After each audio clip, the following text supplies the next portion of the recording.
एक सेकंड के लिए रुक जाइए। अगर मैं आपसे कहूं कि ये जो 11 है ये कोई साइंस फिक्शन नहीं बल्कि असल दुनिया में भी ऐसी कहानियां लिखी जा चुकी हैं, तो क्या आप यकीन करेंगे? स्ट्रेंजर थिंग वेब सीरीज ने जो हमें दिखाया वो कोई इमेजिनेशन नहीं था बल्कि वो एक वार्निंग थी। डिफरेंस सिर्फ इतना है, इस शो में एक्सपेरिमेंट को बंद कर दिया जाता है पर रियल लाइफ में एक्सपेरिमेंट सालों तक चलते रहे। और सबसे शॉकिंग बात यह है कि जिन लोगों पर एक्सपेरिमेंट किए गए थे उन्हें कभी बताया ही नहीं कि आप पर एक्सपेरिमेंट हो रहे हैं। ये कहानी किसी मॉन्स्टर की नहीं है बल्कि ये कहानी है इंसानों के दिमाग पर कब्जा करने की। और इस खौफनाक कहानी का नाम था MK ultra, inspired by stranger thing. आज की वीडियो में हम देखेंगे कि स्ट्रेंजर थिंग का इंस्पिरेशन आखिर कहां से आया था और ये जो 11 जैसे एक्सपेरिमेंट थे ये रियल लाइफ में कैसे हुए और आखिर क्यों कुछ लोग कहते हैं कि ये एक्सपेरिमेंट आज के दौर में भी खत्म नहीं हुए।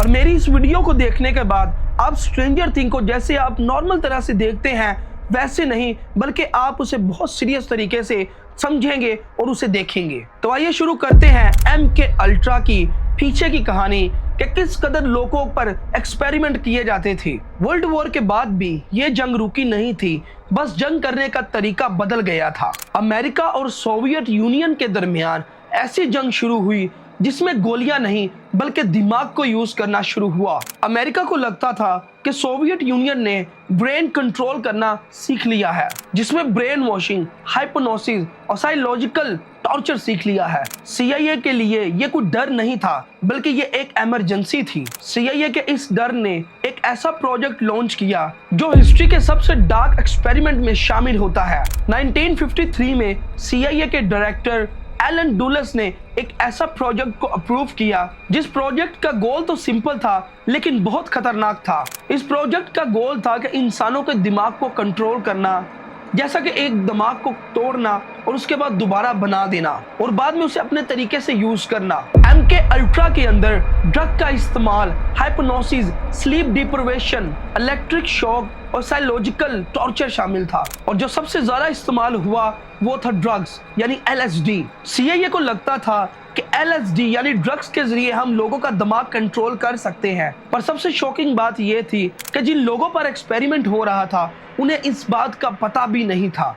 एक इंटरव्यू में स्ट्रेंजर थिंग के जो राइटर हैं उन्होंने साफ बताया था कि स्ट्रेंजर थिंग की जो स्टोरी है वो real life MK ultra project से इंस्पायर्ड है। स्ट्रेंजर थिंग को शामिल करने का मतलब यानी नेटफ्लिक्स पे एक वेब सीरीज है जिसे आप सब जानते हैं स्ट्रेंजर थिंग के नाम से। उसमें इस सब स्टोरी को दिखाया गया है जो रियल लाइफ में MK अल्ट्रा प्रोजेक्ट में की गई थी। और फिर जब इस प्रोजेक्ट को अप्रूव किया गया तो उन्हें चाहिए थे लोग जिन पे एक्सपेरिमेंट किया जाए, तो उन्होंने मेंटल हॉस्पिटल से लोगों को पकड़ा, प्रिजनर जो जेल में थे उन्हें पकड़ा, आर्मी सोल्जर और कुछ कॉलेज के स्टूडेंट्स को, इन सब लोगों को उन्होंने इकट्ठा करके उन पर एक्सपेरिमेंट स्टार्ट किए। और इन सब लोगों को सिर्फ एक बात कही गई कि ये सिर्फ एक मेडिसिन टेस्ट है और उन लोगों ने बीमारियों के खिलाफ लड़ने के लिए इन एक्सपेरिमेंट का हिस्सा बने ताकि उनकी वजह से कुछ ऐसी मेडिसिन तैयार हो सके जो सच में दूसरे लोगों को फायदा पहुंचाए। पर असल में काफी मिकदार में उन्हें ड्रग्स दिया जाता था जिनकी वजह से उन्हें नींद नहीं आती थी और कई लोगों को तो अंधेरे में एक कमरे में बंद कर दिया जाता था कई दिनों तक। और इन सब चीजों ने लोगों को इतना डिस्टर्ब कर दिया कि कुछ लोग बेवजह हंसते रहते थे और कुछ बेवजह रोते रहते थे और कुछ तो ऐसे लोग थे जो अपना नाम और अपनी आइडेंटिटी भूलते जा रहे थे। CIA को लगा कि MK अल्ट्रा वाकई में काम करेगा क्योंकि लोगों का बदलता बिहेवियर उनका एक ऐसा साइन था उनके पास जो उनके प्रोजेक्ट को कामयाब बना सकता था। MK अल्ट्रा का जो मास्टरमाइंड था वो एक साइंटिस्ट था जिसका नाम था सिडनी गोटलिब। एक ऐसा साइंटिस्ट जो अपनी नॉर्मल लाइफ गुजार रहा था पर एक दिन ऐसा एक्सपेरिमेंट उसके जहन में आया जिसने दुनिया की हिस्ट्री को बदल दिया। उस साइंटिस्ट का मानना था कि अगर हम लोगों के दिमाग को एक बार डिस्ट्रॉय कर दे, खत्म कर दे, तो उसे हम नए सिरे से अपने तरीके से चला सकते हैं। सेम उसी तरह जैसे एक कंप्यूटर को हैक करके आप उससे कुछ भी कर सकते हैं, तो उसका मानना था कि ऐसे ही एक ह्यूमन की बॉडी और उसके ब्रेन को हम कंट्रोल करके उससे कुछ भी करवा सकते हैं। ये बात स्ट्रेंजर थिंग के हॉकिंग लैब से बिल्कुल मिलती जुलती है। जैसे हॉकिंग लैब में 11 पर टेस्ट किए गए, ऐसे रियल लाइफ में हमारे लोगों पर, इंसानों पर टेस्ट किए गए। 1953 में CIA के एक साइंटिस्ट फ्रैंक ओल्सन ने इतनी ज्यादा मिकदार में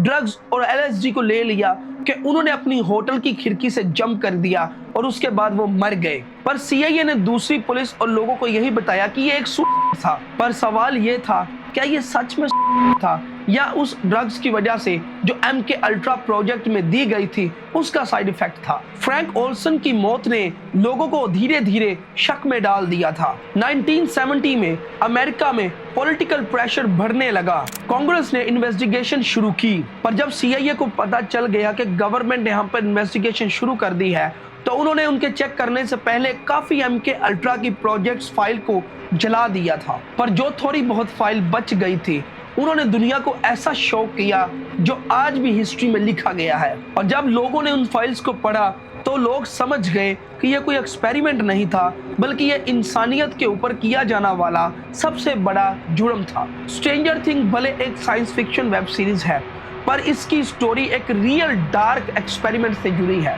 सीक्रेट लैब्स, बच्चों पर एक्सपेरिमेंट, माइंड पावर्स और गवर्नमेंट कवर अप। 11 का कैरेक्टर उन बच्चों से इंस्पायर्ड है जिन्हें MK अल्ट्रा में कभी भी इंसाफ नहीं मिला। इनमें डिफरेंस सिर्फ इतना है कि शो में 11 बच जाती है और रियल लाइफ में कई बच्चे मर गए, वो बच नहीं पाए। MK अल्ट्रा ऑफिशियली बंद हो चुका है, पर सवाल आज भी ये है, क्या आज भी दुनिया के कई ऐसे कोनों में ऐसे एक्सपेरिमेंट हो रहे हैं? पर गवर्नमेंट अगर एक बार इस चीज को रोक सकती है तो क्या बार बार रोक सकती है?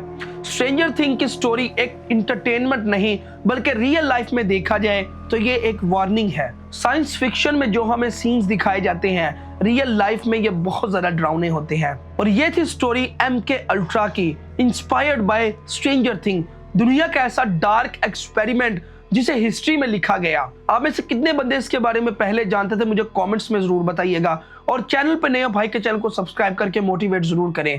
मैं हूं रुहील, साइनिंग ऑफ।